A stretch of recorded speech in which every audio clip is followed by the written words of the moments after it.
Welcome. What you are about to watch is not science fiction, and it is not folklore. It is a serious investigation into one of history's most compelling unresolved questions: the mystery of the Dendera Lightbulbs, ancient Egyptian electricity hidden in plain sight.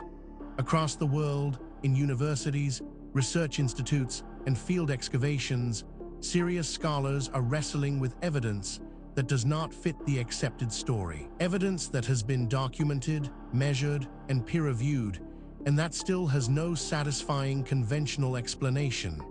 We are going to look at that evidence carefully, without prejudice in either direction. Not dismissing what is extraordinary, but not accepting it without scrutiny either. The truth, as always, is in the details. On the interior walls of the Hathor Temple at Dendera in Upper Egypt, a series of carved stone reliefs have generated more controversy than almost any other image in alternative archaeology. The carvings, dating to approximately 50 BC, show elongated bulb-like objects, each containing a serpent in a sinuous posture that strikingly resembles a glowing filament. Below them stand figures who appear to be holding or operating the devices. For mainstream Egyptologists, the interpretation is straightforward: a lotus flower from which a cobra emerges, a motif that appears throughout Egyptian religious iconography and carries clear theological meaning. For alternative researchers, the similarity to a modern electric discharge tube is too precise to dismiss as coincidence. The lotus-as-bulb, the cobra-as-filament, the Djed pillar as insulator, each element maps onto components of a functional electrical lighting system.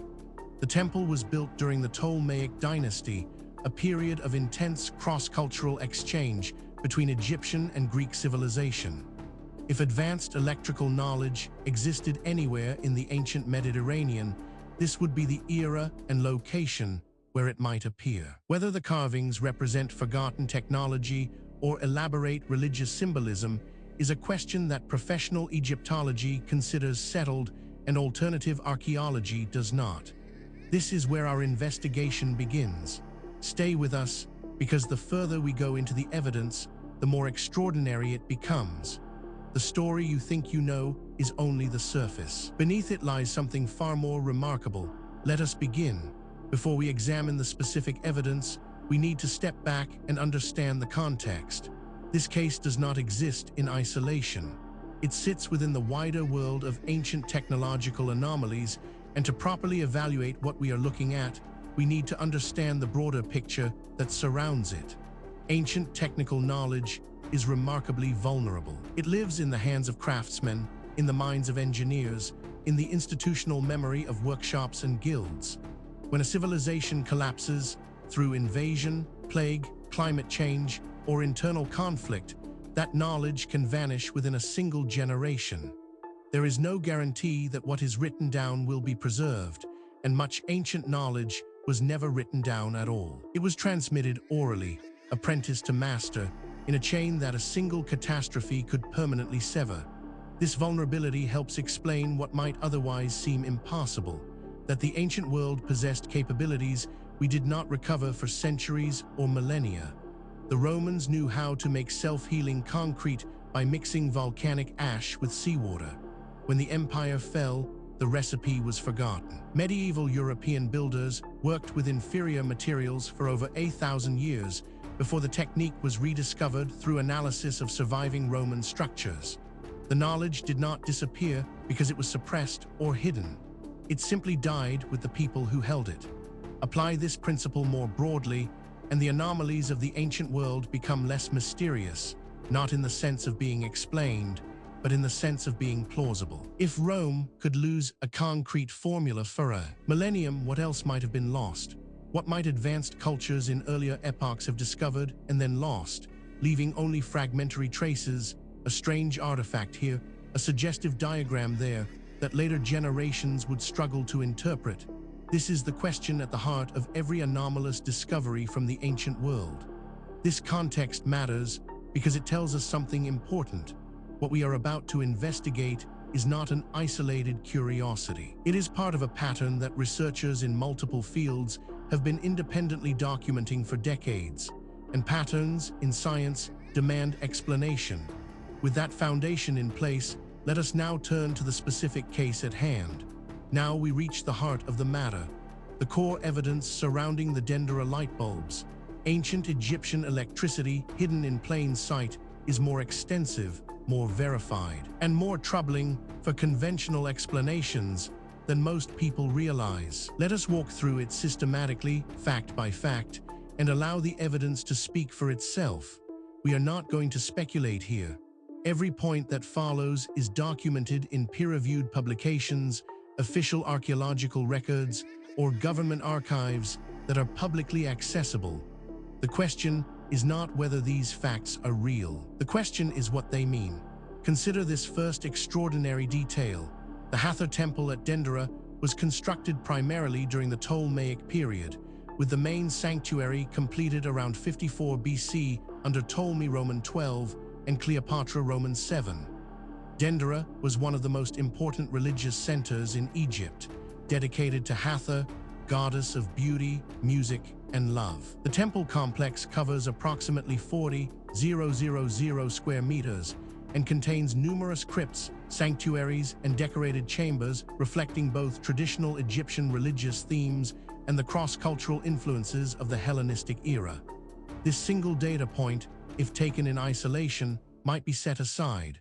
Anomalies happen, instruments malfunction, researchers make mistakes. But as we continue, you will see that this is not an isolated anomaly.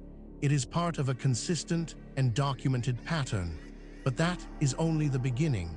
Researchers also discovered the disputed carvings are located in the crypts beneath the main Hathor sanctuary.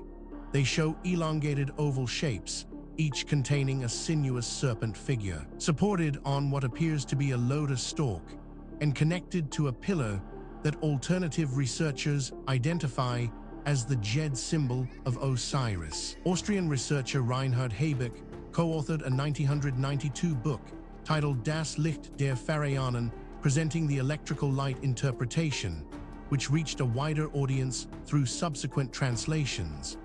Now, a skeptic might propose an alternative explanation for this, and that is entirely reasonable.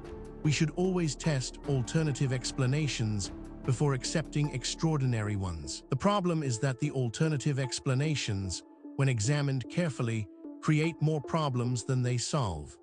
The mystery deepens when we examine.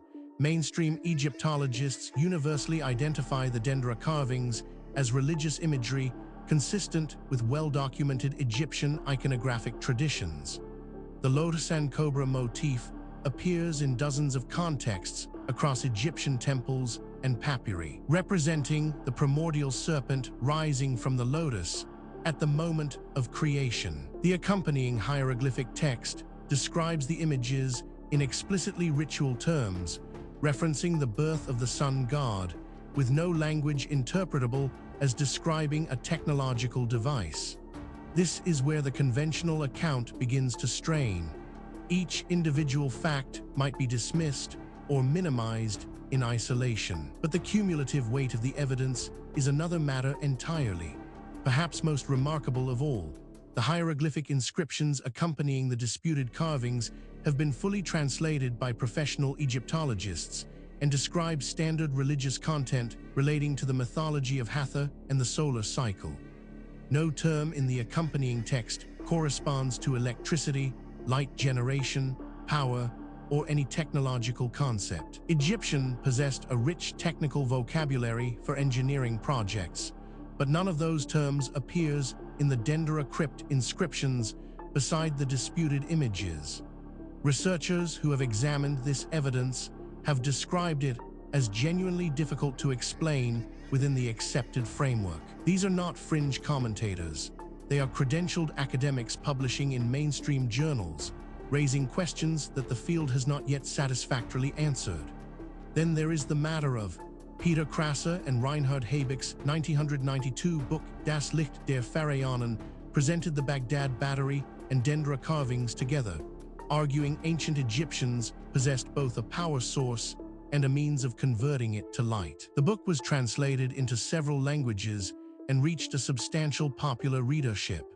Erich von Däniken subsequently incorporated the Dendera imagery into his broader ancient astronaut framework, significantly amplifying its global profile beyond academic or scientific circles. What makes this particularly significant is its independence from the previous points. This is not a case of one theory requiring another. These are separate lines of evidence converging on the same uncomfortable conclusion. Adding to the enigma is this finding.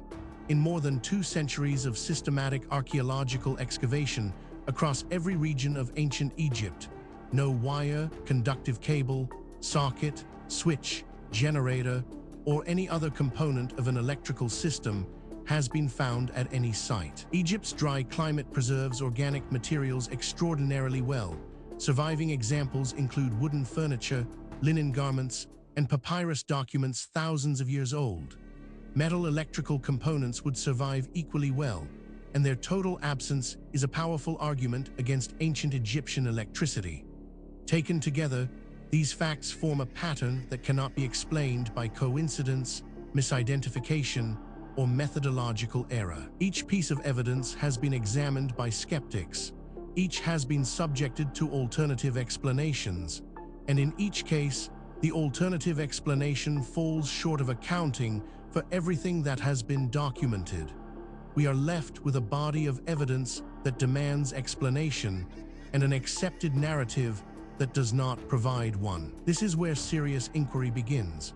Now that we have established the evidence, we need to examine the theories that researchers have proposed to explain the Dendera Lightbulbs, ancient Egyptian electricity hidden in plain sight. This is where the debate becomes most intense, because the theories reflect not just different interpretations of the same evidence, but fundamentally different assumptions about what is possible and what the past looked like. Understanding these theories is not just an academic exercise. Each one has been championed by serious researchers with genuine credentials, and each one captures something that the others miss. The truth, if it is ever established, will likely draw on elements of several. The first major explanation proposed by researchers holds that Erich von Däniken and alternative researchers have argued the Dendera carvings depict functional electric discharge tubes, similar in principle to modern fluorescent lighting. In this interpretation, the serpent represents the glowing plasma column inside an evacuated glass envelope. The lotus stalk serves as the tube body, and the Djed pillar functions as an insulator. The Baghdad battery is proposed as a potential power source. No physical evidence supports any component of this interpretation. This interpretation has significant academic support and is backed by substantial evidence, but it is not without problems. Critics point out that it requires assumptions that go beyond what the evidence strictly supports, and that key predictions of this theory have not been confirmed by subsequent research. It remains contested, and the contest is productive. A rival school of thought argues that professional Egyptologists interpret the carvings as conventional religious imagery depicting a serpent emerging from a lotus flower, a recurring creation myth motif representing the primordial serpent Neheb rising at the dawn of existence. The same composition appears in multiple contexts throughout Egyptian religious art across thousands of years. The electrical resemblance is regarded as coincidental pareidolia, and this interpretation is supported by every translated text accompanying the carvings. This theory is controversial, and deliberately so. Its proponents argue that the evidence demands an explanation outside the conventional framework. Critics counter that extraordinary claims require extraordinary evidence, and that the evidence presented, while suggestive, does not yet meet that standard. The debate continues in peer-reviewed literature.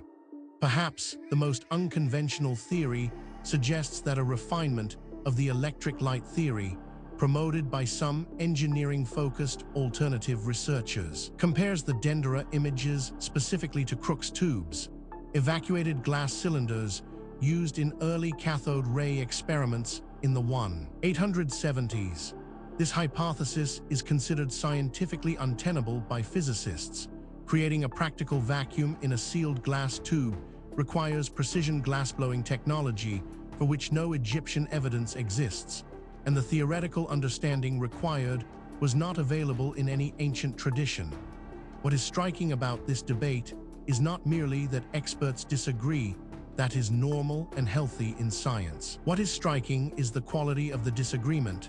Serious researchers, working from the same body of evidence, reaching genuinely different conclusions. That level of fundamental disagreement, when it persists over decades, is a signal that something important has not yet been understood. The question is not which of these theories is right. The question is whether any of them is right, or whether the truth is something that none of the current frameworks has yet been able to capture.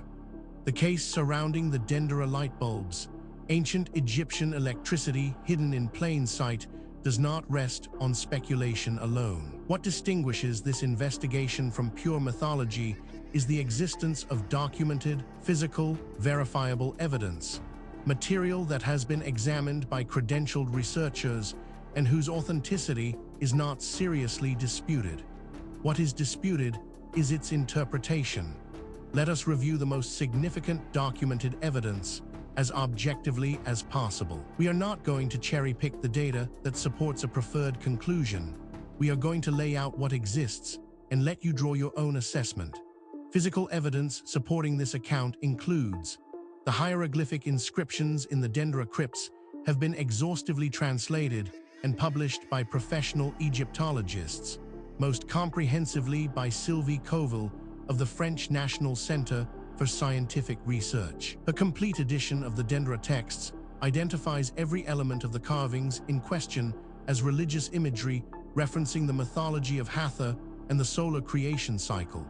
No interpreter with formal training in the Egyptian language has identified any technological or electrical content in the accompanying texts. This evidence has been subjected to independent verification. Skeptics have examined it. Alternative explanations have been proposed and tested. The data remains. The question of what it means remains open. Investigators have documented the lotus-and-serpent compositional motif appears in Egyptian religious art across more than 2,000 years, from the New Kingdom through the Roman period. Identical or closely similar compositions occur in painted papyri, carved temple reliefs at Karnak, Luxor, and Abydos, and funerary objects from multiple dynasties. The motif's wide distribution across unconnected sites and centuries confirms it as a standard iconographic element with established religious meaning, not a unique technical diagram. This evidence has been subjected to independent verification. Skeptics have examined it. Alternative explanations have been proposed and tested. The data remains. The question of what it means remains open. On-site analysis revealed no electroplated objects, wiring fragments, conductive components, or residues consistent with electrical generation have been identified in any Egyptian excavation. The preservation conditions in Egyptian sites are exceptional. The British Museum holds Egyptian organic materials, textiles, and food items thousands of years old. Metal objects survive in extraordinary numbers and condition. If electrical infrastructure had existed in Ptolemaic Egypt, physical traces would very likely have survived, and their total absence constitutes strong evidence against the alternative interpretation. This evidence has been subjected to independent verification. Skeptics have examined it. Alternative explanations have been proposed and tested. The data remains. The question of what it means remains open. Each individual piece of evidence might, in principle, be explained away. A single anomalous artifact might be misidentified. A single anomalous date might reflect contamination. A single anomalous eyewitness account might reflect misperception. The question is whether all of the evidence can be explained away, and whether the explanations required are more or less plausible than the evidence itself. When multiple independent lines of inquiry converge on the same conclusion, that convergence is the most powerful signal in empirical science. And that is exactly what we are seeing here. We have examined the history, the evidence, and the theories surrounding the Dendera Lightbulbs, ancient Egyptian electricity hidden in plain sight.